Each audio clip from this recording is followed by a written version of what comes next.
Dito po sa Marinduque ay napakaraming pako. Kaya simple lamang po ang ating lulutuin ngayon. 3 ingredients lang, pako, oyster sauce at saka garlic. Lagayin po natin itong pako hanggang sa lumambot.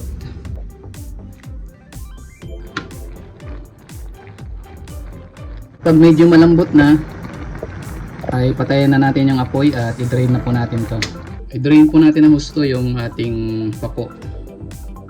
Kasi gagawa po tayo ng sauce na pang toppings. Ito na yung ating nilagang pako.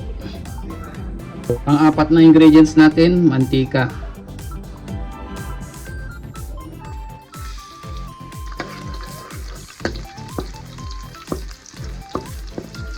Ngayon, lagyan naman natin ng oyster sauce. Oyster sauce lang po. Damihan natin.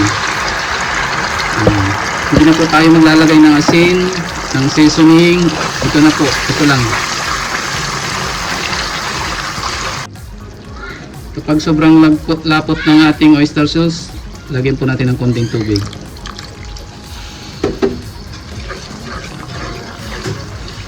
Yun. Yung hindi naman po malabnaw at hindi rin siya sobrang thick.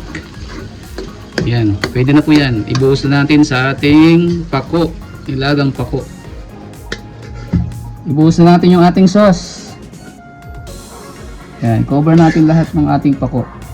Bababa naman yung sauce hanggang sa ilalim. So, yun po. Tama-tama lang yung ginawa nating sauce. At ito po yung ating pako with oyster sauce.